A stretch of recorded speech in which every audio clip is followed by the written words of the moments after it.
Good evening. I'm Gina Quattrochi. Jeff Smith has the night off. Leaders of area not-for-profit groups are expressing concern about how they'll be affected if Washington can't reach an agreement to avert the looming tax increases and spending cuts known as the fiscal cliff. News 18's Krista Henry joins us now with more on what this could mean for local nonprofit organizations in the greater Lafayette area. Krista. Well, Gina, as the new year approaches, still a lot of uncertainty over there in Washington, and that's raising a lot of concern for area nonprofit organizations right here in the greater Lafayette area.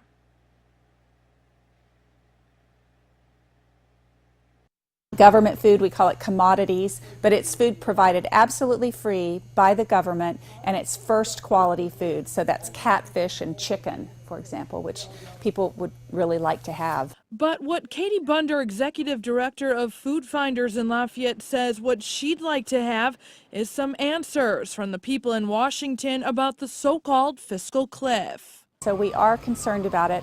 We're always trying to get as much food into the food bank as we possibly can. So that's really how we're addressing it. With government spending on the chopping block, Bunder says Food Finders is preparing for the worst come the new year.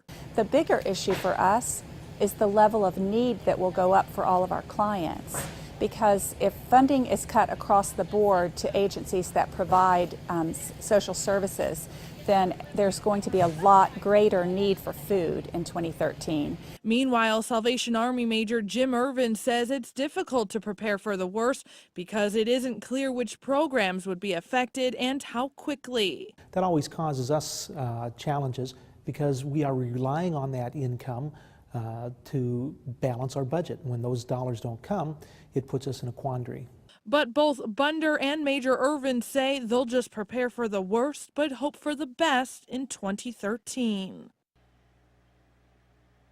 Now, I spoke to folks over at the YWCA and also at United Way here in Lafayette, and they say they're in the same boat with no definite answers in Washington. It's really hard for them to prepare for 2013, but everyone's just hoping for the best. Reporting live in Lafayette, Krista Henry, News 18.